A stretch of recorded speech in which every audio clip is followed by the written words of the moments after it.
Yung pinanganak po kasi siya, premature po kasi siya. Yung panabigyan po kasi ng misis ko po, naubos po. Tapos marami na pong nakain na poops yung anak namin. Tapos yun, sabi po ng doktor, marami pong conflict. Yun nga po, nagkaroon po siya ng hepatitis, saka po bleeding po sa utak.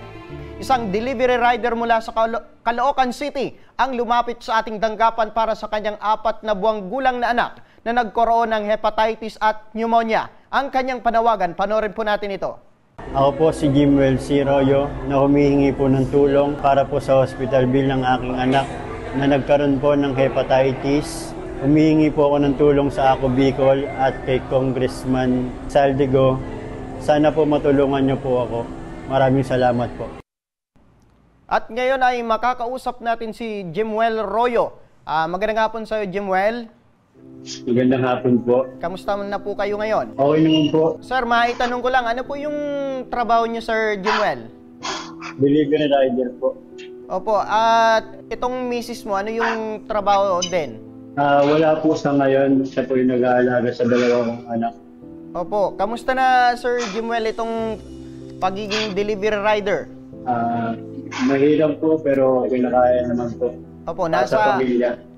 Nasa magkano po itong kinikita nyo sa araw-araw, sir? 500 to 600 po per day. Ano yung ni-deliver nyo, sir?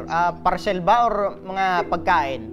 Parcel po. Opo, ilang taon ka na dyan sa trabaho mo, Sir Jimwell? 1 year pa lang po. Ilang taon ka na, sir, sa iyong trabaho, sir? 1 year pa lang po. Ito kasal ba kayo ni Mrs.? Hindi po, live-in partner pa lang po. Opo. Ilan po yung anak nyo, sir? 2 po. At pang ilan po itong anak nyong merong sakit po, sir? Pangalawa po.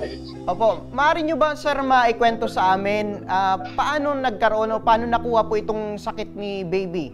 Yung pinanganak po kasi siya, premature po kasi siya. Yung panabigyan po kasi ng misis ko po, naubos po. Tapos marami na pong nakain na poops yung anak namin. Tapos yun, sabi po ng doktor, marami pong conflict. At then na-confine po siya sa main ko. Ano yung mga kadalasan or ano po yung mga sintomas po na nakikita nyo po dito sa kay baby? Dun po sa kulang po siya sa buwan. Kailan nyo, sir, napansin na meron na palang ganitong sakit po ito si baby, sir?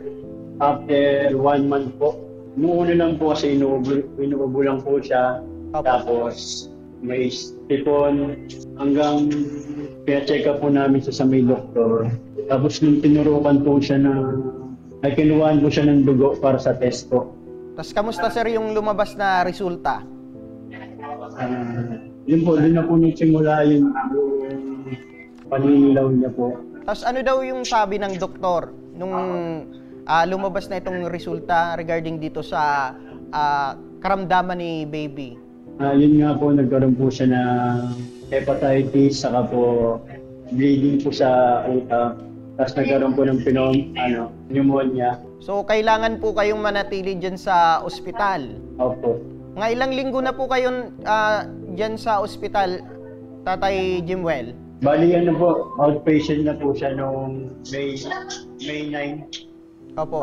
Nakailang linggo po kayo dyan sa ospital? Naka2 linggo rin po. Sumasapat naman po ba itong kinikita nyo sa araw-araw, especially ngayon na meron pong gamutan po ito si baby? Hindi rin po sumasapat sa araw-araw po. Pinagkakasya na lang po namin yung kita po sa araw-araw sa pambili ng gamot. Pero ngayon, Sir Jimwell, kamusta na po itong kalagayan ng iyong anak? Sa ngayon po, okay naman na po siya. Malusog naman na po siya tignan ngayon. Pero meron Hindi na po ba itong... naninilaw. Opo, meron po ba itong iniinom na gamot? Yung mga vitamins po na nireseta po ng doktor. Pero sa ngayon, sir, na lumapit po kayo sa Ako Bicol at sa aming program, ano po yung idinulog nyo pong sa amin? Hinihingi ko pong tulong yung hospital bill po. Kasi po masyado pong malaki. Hindi po namin kayang bayaran.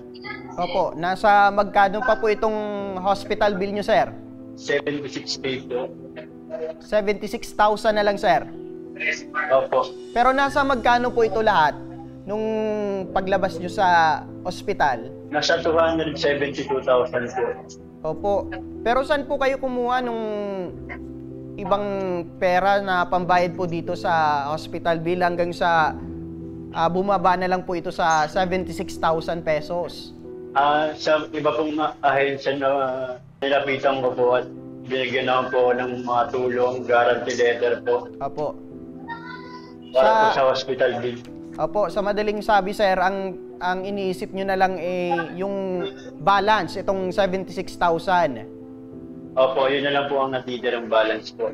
Opo, sige Sir Jimuel, para sagutin ang pangangailang medikal, nasa kabilang linya ng ating telepono si Sir Alvin Martinez, ang Supervising Political Affairs Officer ng Ako Bicol Party List. Magandang hapon Sir Alvin. Meron po tayong tatay, kababayan na humingi po ng tulong regarding po dito sa balance nila sa hospital bill. Ano pong maaaring maitulong ng Ako Bicol Party List dito sa kay Tatay Jimuel?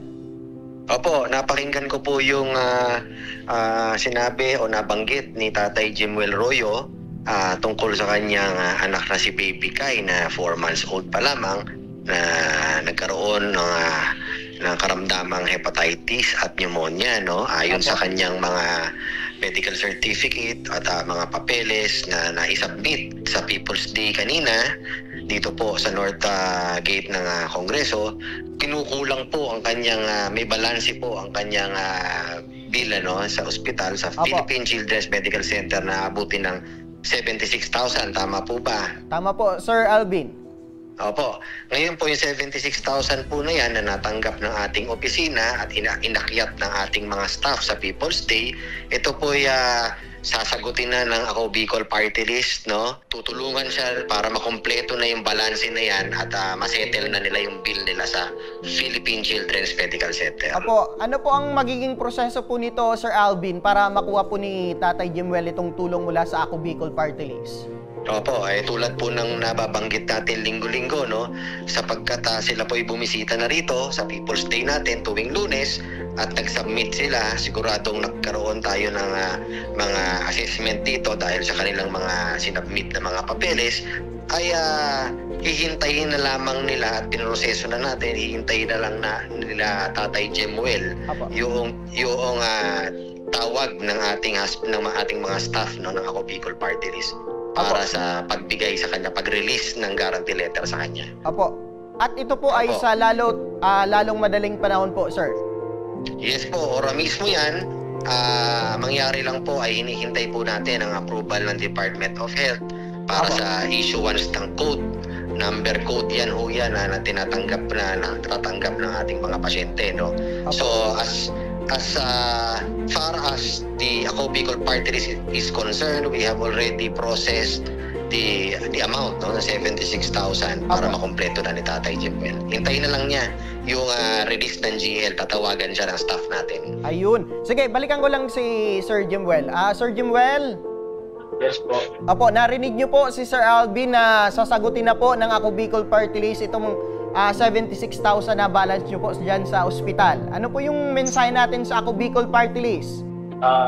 Nagpapasalamat po ng marami po sa pagtulong po sa Ako Bicol at kay Congressman Saldico sa pag-settle po ng hospital bill namin po. Marami pong salamat.